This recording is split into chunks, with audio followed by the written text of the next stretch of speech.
नमस्कार, झारखंड प्लस में आपका स्वागत है। दर्शकों, मैं आप लोगों के पास कुछ ऐसे समाचार प्रस्तुत कर रहा हूं जो कुछ इस सप्ताह में सुर्खियों में रहा है। जैसे आप जानते हैं कि यूँ तो बीते कई महीनों से, कई दिनों से कोरोना वायरस एक आप कह सकते हैं कि सुर्खियों में बनाया हुआ है अपना समाचार। लेकिन इस दौरान कुछ ऐसे भी छिटपुट घटना हुए हैं जो बहुत ही संवेदनशील है और कुछ समाचार रुचिवर्धक भी है जो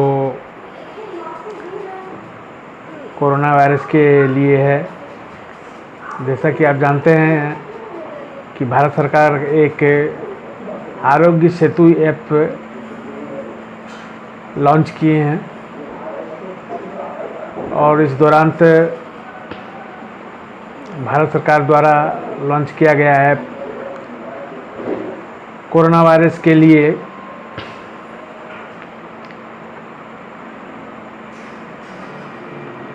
कुछ सहज महसूस होता है।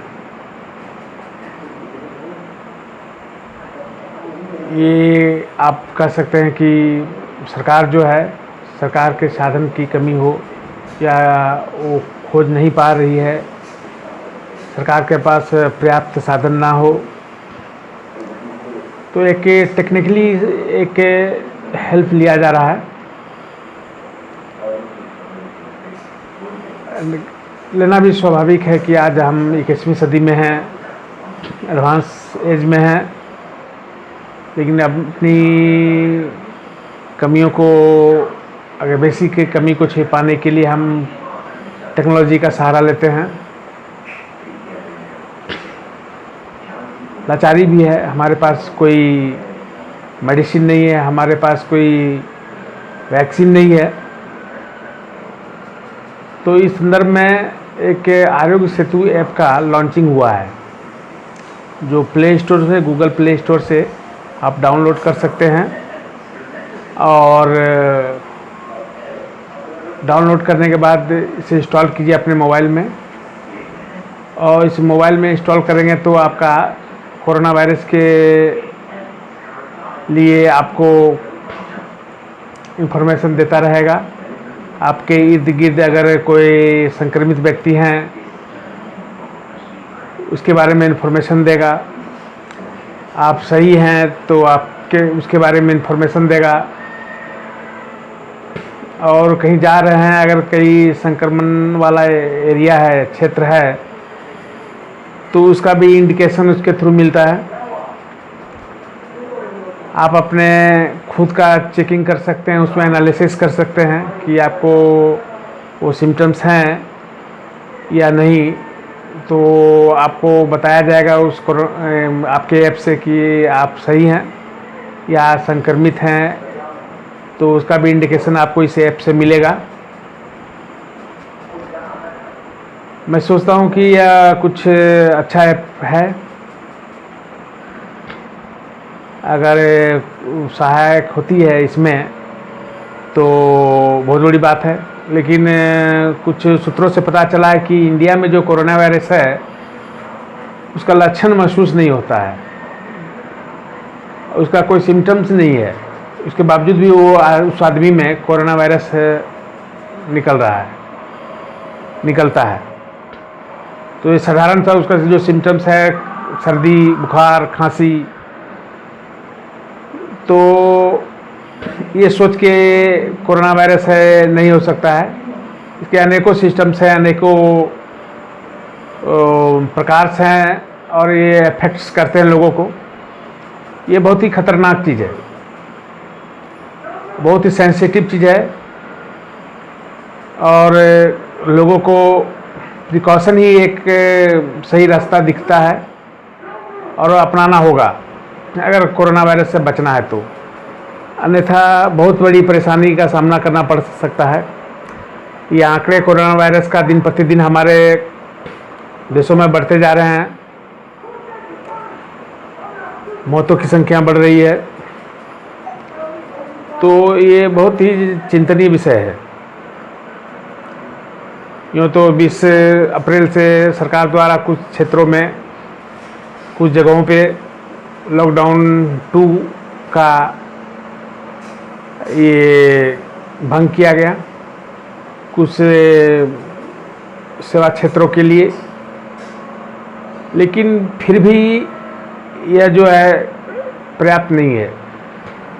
आप फ्री नहीं हो सकते हैं। आपको जो बेसिक रूल्स है वो आपको अडॉप्ट करना ही पड़ेगा, तभी आप सेफ्टी जोन में जा सकते हैं। और आपको इसका एहतियात मानना ही पड़ेगा, और इसके रूल्स जो हैं गवर्नमेंट के द्वारा, तो आपको इसको अनदेखा नहीं करना पड़ेगा। और कुछ सुर्खियों में हम चलते हैं। एक महाराष्ट्र की बहुत बड़ी घटना हो गई आज। आप जानते होंगे कि सुनने में कि महाराष्ट्र में जो है पालघर एक जगह है जहां 2 साधुओं की निर्मम हत्या कर दी गई पीट कर। इल्ज़ाम था कि चोरी का, लेकिन आप समझ सकते हैं कि ये चोरी के इल्ज़ाम में वो पुलिस के सामने, पुलिस द्वारा सुपुर्द किया गया, आप कह सकते हैं। और इसमें भीड़ों को सुपुर्द करने के बाद भीड़ द्वारा निर्मम हत्या कर दी गई पीट कर। ये मॉब लिंचिंग करने वाले लोग न जाति धर्म के होते हैं, ये क्राइम मेंटल के लोग होते हैं, क्योंकि मेंटलिटी जो है क्रिमिनल होती है। ये क्रिमिनल किस्म के आदमी होते हैं। इनको जाति धर्म पे नहीं देखने को मिलता है। और ये मॉब लिंचिंग की घटना जिस भी धर्म संप्रदाय में हो, तो आप इसको जाति धर्म में न जोड़कर एक क्राइम के लिए जोड़ें और क्राइम के नज़रिए से देखें। इसमें किसी जाति धर्म के विशेष को इंगित ना करते हुए इसको एक, आप कह सकते हैं, बहुत बड़ी क्रूएल मेंटलिटी के लोग हैं समाज में कुछ, जो इस तरह के घटना को अंजाम देते हैं। और ये दिन प्रतिदिन बढ़ते जा रहा है मॉब लिंचिंग का घटना, किसी जाति धर्म का हो। ये एक क्रिमिनल मेंटलिटी के लोग हैं। इस पर कड़ी से कड़ी सज़ा होनी चाहिए, ऐसा कानून बनना चाहिए। और बहुत ही एक दर्दनाक चीज़ है कि पुलिस के सामने, पुलिस घर से निकालती है, पब्लिक को सुपुर्द करती है, और भीड़ों के बीच पुलिस पहुंचा देती है, भीड़ों से हत्या कर देती है पीट कर। ये कौन सी पुलिस है? ये कैसी व्यवस्था है सरकार की? मैं तो कहना चाहता हूँ कि ये इतना बड़ा निंदनीय है, इसका वर्णन नहीं कर सकता है। एक प्रशासक जो है, एक पुलिस एक पावर होता है, और आप उसको पब्लिक के सामने मारने के लिए दे देते हैं। आप खड़े रहते हैं, आपके सामने पीट कर मार दिया जाता है। तो आप समझ सकते हैं कि ये कैसा सरकार और कैसी व्यवस्था और कैसा समाज है। ये दरिंदों की समाज है, दरिंदे लोग ही करते हैं। एक के चलते पूरा बदनाम होता है, पूरा जमात बदनाम होता है, पूरा धर्म बदनाम होता है। तो आप इसको एक क्रिमिनल लोग ही हैं, और इन पर गंभीर आरोप लगाते हुए इसे सड़ा देना चाहिए जेल में, जेल के पीछे। और मैं कहता हूँ वो पुलिस वाले, अरे पुलिस का मतलब क्या होता है? आप पुलिस वाले हैं, आप एक संरक्षण प्रदान करने वाले हैं। क्या आपको डर लगी थी कि पुलिस आपको मारेगी, पब्लिक मारेगी आपको? शायद लगता है हमको।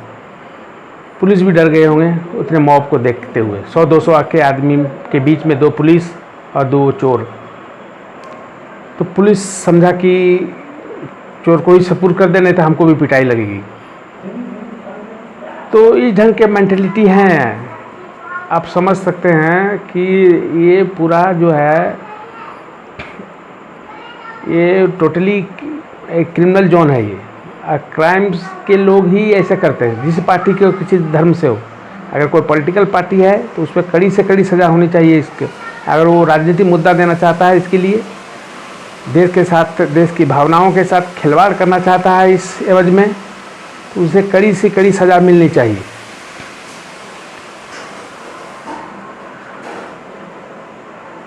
और कुछ समाचार झारखंड से भी चलते हैं। एक झारखंड में सहायता ऐप करके झारखंड सरकार के द्वारा लॉन्च किया गया, लेकिन वो लॉन्च जो हुआ सहायता ऐप, वो झारखंड से कहीं दूर मजदूर जो हैं वो फंसे हुए हैं ये लॉकडाउन के दौरान, उन्हें कुछ सहायता प्रदान करने के लिए शर्तें हैं कि सबके पास स्मार्टफोन हो, एंड्रॉयड फ़ोन हो। शायद मजदूर वर्ग के लोगों के पास ऐसा संभव नहीं हो सबके पास। कुछ टेक्निकली कुछ प्रॉब्लम आ रहे हैं, लेकिन सरकार द्वारा बोला गया है कि इसमें जो है सुधार कर लिया जाएगा और जितने भी लोग फंसे हुए हैं उनको मदद किया जाएगा, मदद किया जा रहा है।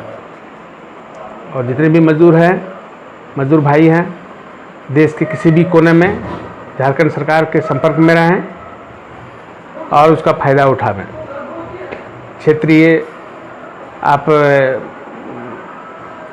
जो है कलेक्टर ऑफिस में जाके, पुलिस स्टेशन में जाके किसी भी ढंग की परेशानी हो तो आप संपर्क करें, वहाँ से भी आपको निदान मिलेगा।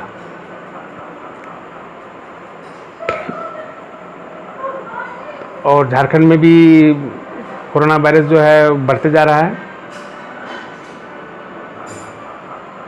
और आप देख सकते हैं कि अभी कोरोना का ही सब जगह समाचार देखने को मिल रहा है।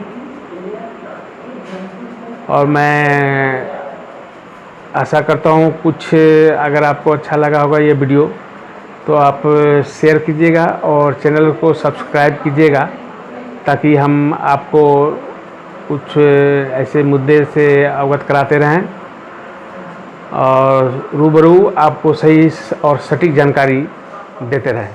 धन्यवाद।